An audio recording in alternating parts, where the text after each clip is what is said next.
Welcome back, Soulful Society, to Soulful of Wellness, the multi-generational podcast brought to you by two functional imperfectionists and certified coaches who deliver tips to live your most authentic, balanced, and anxiety-free life.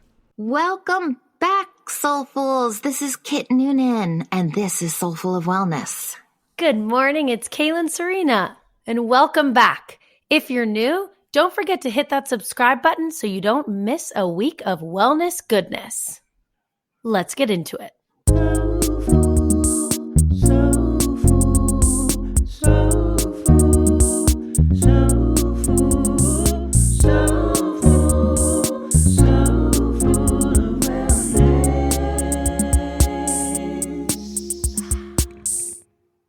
Can you think of a person that when you first met him or her, you felt an instant connection?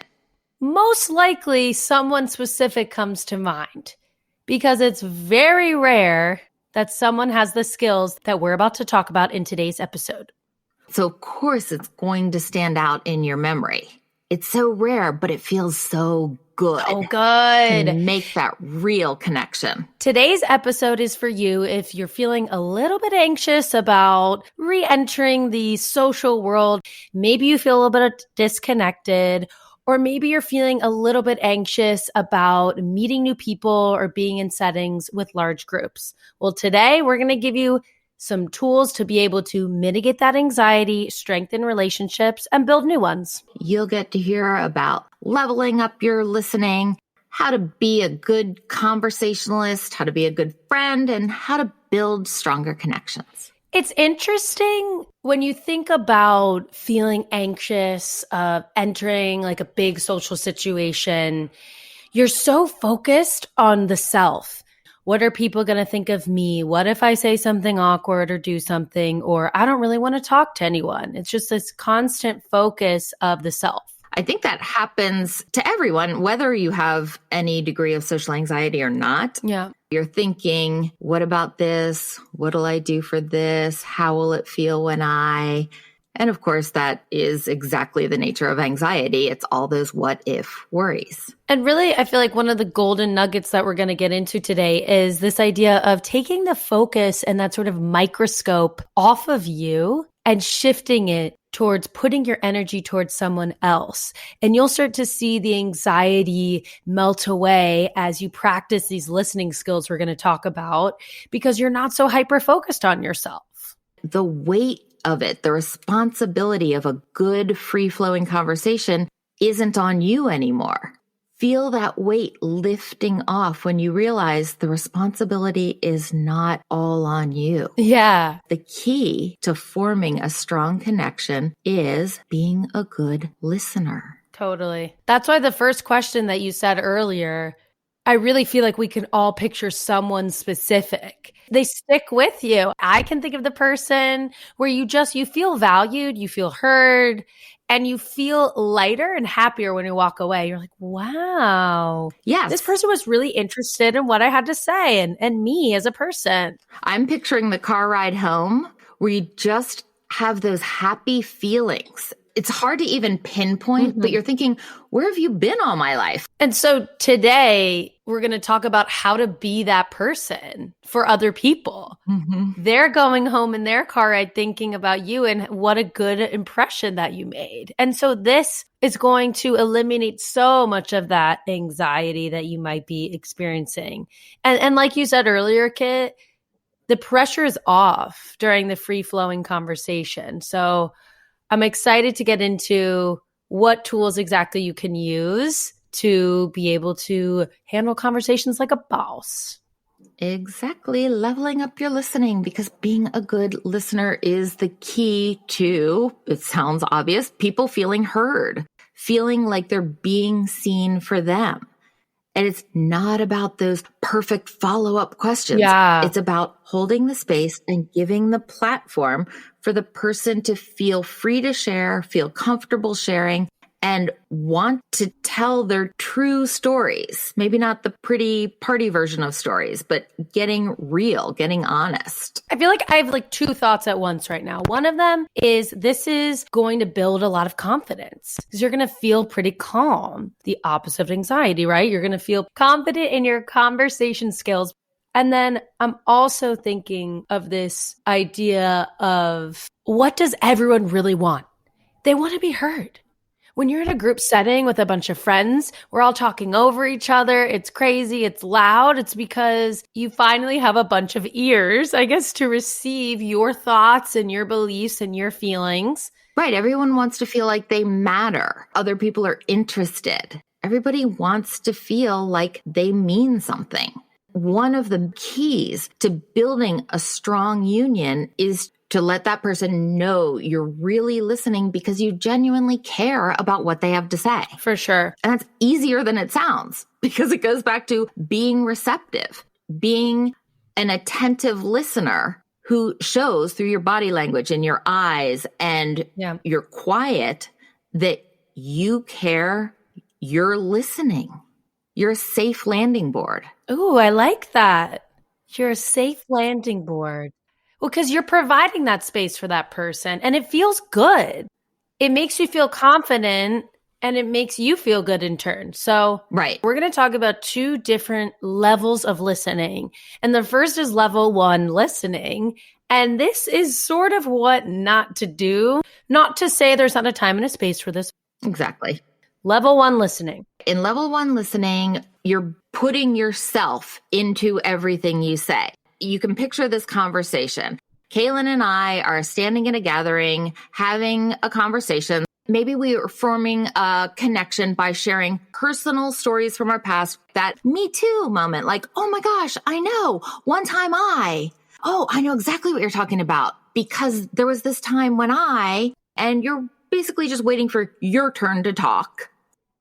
Do we do a mock conversation right now? I know we didn't plan for this.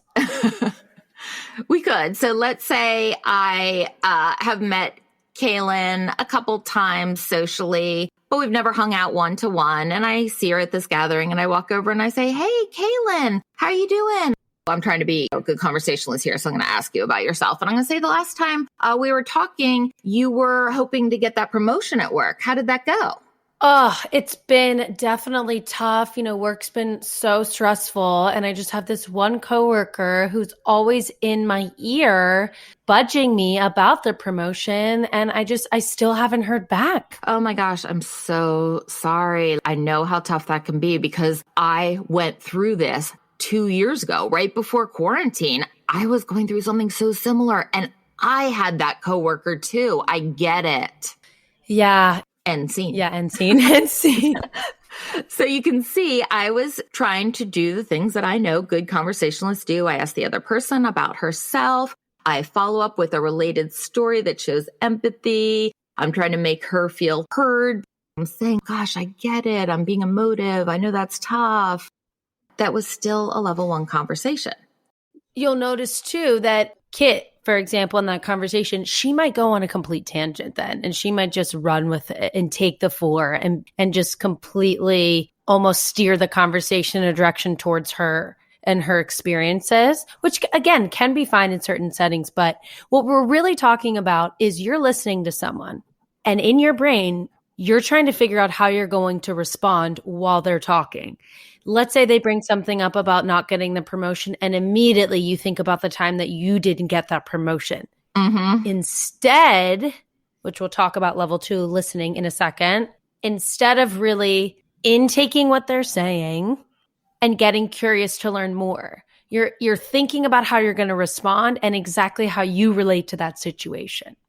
Maybe a friend is like, oh my gosh, I bumped into a table yesterday and I'm bruised and it hurts. And the other person is like, oh my God, well, I went to the gym the other day and lifted so many weights and my arms hurt so bad. Right. Like, oh, speaking of bruises, check out my leg. Look at this shin bone. Have you seen this shin bone? Hello, talking bruises here. Like I am almost one-upping your bruise. Yeah.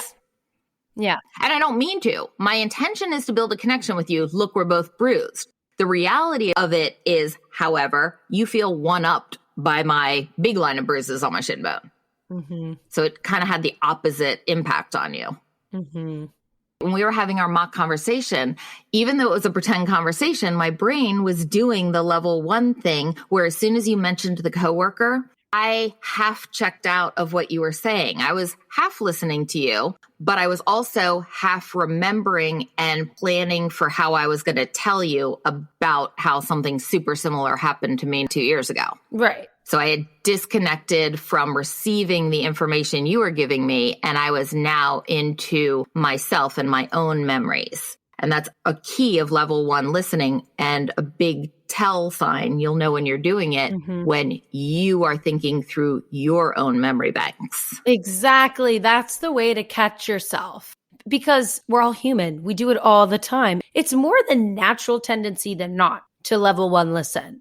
I don't know what else to say besides it's just the human experience. So it's a very conscious practice to level 2 listening. And another example would be distracted listening. So if you're not making eye contact, if you're still in your own brain, this person is standing right in front of you, speaking to you, and you're thinking about how you need to schedule this or clean up that. I'm a little hungry. I did see a bar menu go by. I might order something. So you are half listening, but you're also half in your own thoughts. Yeah. Not actively listening. That's sort of passively listening. Your information's sort of semi-filtering into my consciousness, but I'm multi-processing in my brain. We've had years of practice of level 1 listening and conversations that go at that level. It's going to be something that requires dedication, conscious effort, and practice. We have to learn how to interact this way. It's unnatural. It's easier than it sounds once you get a little practice with it, because it's a lot of just being present. Yeah. So you do have to focus your mind on the other person, much like in meditation when the person guiding your meditation says, and if your thoughts have wandered, return now to your breath. You're going to have to do that for yourself and say, I realize my thoughts have wandered. I'm now going to refocus on the person I'm listening to. As the person is talking, you are simply listening. Reactions come into your brain and then you let them go. You don't follow them. So when something Kaelynn says in this conversation reminds me of something in my past, I notice that happened. I let it go and I refocus on what she's saying, and I let her drive the direction of the conversation. Shove that memory down. No, totally. Like acknowledge that it's there and let it go. Just like meditating. If I notice I have factual questions that I want to dive into with her because I want to get more context around what she's saying, or I want to picture it better, that's making it about me and my need. And what we're talking about is not about me and my need. I need to release those questions, let them go right out of my brain, focus back on what she's saying, not think, oh, when she pauses, I'm going to remember to ask her that. No, I'm not. I'm going to let it go. If it's important, it'll come up again. But if it's not, I'm letting it go because I'm letting her drive the direction this is taking. Exactly. Level 2 listening is active listening. So that's being engaged, that's really focusing, paying attention, and maybe even reflecting back what this person said. And this one's big. Withholding advice. People don't really want advice. They will ask you, I want advice on this. And then sometimes you'll give it to them and they won't even take it. So try not to get wrapped up in that. It is being present for this person. If your instinct is to advise them on something or point them in a direction or give them wisdom from a similar experience you've had in your past, they really don't want it, especially if they haven't asked for it. And even if they do ask for it, they don't really want it unless it aligns with what they already want to do anyway. They really just want permission to do what they already want to do. And it's not your place to give or not give permission. It's your place to listen so they can work through it on their own. It's really one of the biggest gifts is just holding the space and listening for someone. And it's challenging. It is so hard because the human tendency, your brain wants so bad to fire off with a related story. And again, the advice piece is level 1 listening again, because you're relating it back to you and your experience. And even if it comes from a good place, which I'm sure it does, it all does, trying to relate to someone, trying to say, oh, I went through that experience. You know what really helped me? It's not what we're talking about here. It's not as much of a gift as silence or holding the space could be. We can assure you from personal experiences with level 2 listening, if you're sitting there thinking, how effective can this be? You're literally just sitting there looking at them intently. Yes, it is effective beyond your wildest imaginings right now. People love having the space to sort through it on their own. You have to take this part on faith until you try it. We can both attest. It's so effective. Definitely. Let's do another mock conversation. I'll start. Okay. Kit, it's so good to see you. Happy Wednesday. How's your day going? Hey, Kaelynn. Thanks. It is good. It's a pretty day out there. I'm on summer vacation right now, kind of loving life. How about you? Oh, that's awesome. It's going well. Thank you so much. I heard you say you're on summer vacation? Oh, yes. My favorite time of year. Definitely. I can imagine. What do you have plans for the summer? Well, I'll be honest. I've planned a whole lot of nothing. This is my thinking, not my saying. I see Kaelynn looking at me like she wants to hear more. She's not asking a question, but being a human being, I'm naturally uncomfortable with this silent space, so I'm going to go on. You know, in the beginning, I used to feel like I needed something to do on summer vacation because when people asked me what I was doing, I was kind of embarrassed to say nothing. It just seemed so decadent. So who am I to do nothing? But the first summer I did nothing, it was so great and so refreshing that ever since I've just done nothing. And I'm trying to own being comfortable with saying, I do nothing. I just relax and see what comes up for me. Oh my gosh, am I totally babbling? I haven't shared that in depth with someone in years. Gosh, it feels really good. Thanks for listening. Oh my gosh. No, thank you so much for sharing. I so appreciate that. And that is wonderful. It sounds like you've really come to terms with and doing nothing is and can be so wonderful. You're right. It is. And I don't know why I feared that judgment so much. People get so judgy these days. Yeah. But you're right. Once I admit that I just kind of do nothing and I relax and enjoy my well-earned time, you're right. I don't really get that judgment I anticipated getting. Thanks for, having an open mind about it. I appreciate that. It makes me feel better about my decision, actually. Oh, I'm so glad. It seems like you made a great decision and thank you for sharing. End scene. So I kind of fast forwarded how that conversation would go, but that's kind of the place I would wind up if somebody were actually holding the space for me, not asking leading questions, because I'm guessing, Kaelynn, in a normal conversation, you would have had questions like when, why, where, how long type questions. But when you just sat there and looked at me, but I could tell you were interested. You weren't staring at me like I was a lunatic. You were looking at me like you were genuinely interested in hearing more about it. I let my brain go to the place it wanted to go to give you the information that was sort of bottled up a little bit inside of me. Yeah. You'll see that a lot too. As soon as someone realizes that you're holding a space, they just open up and go from there. Hence why this episode is titled How to Be a Better Conversationalist.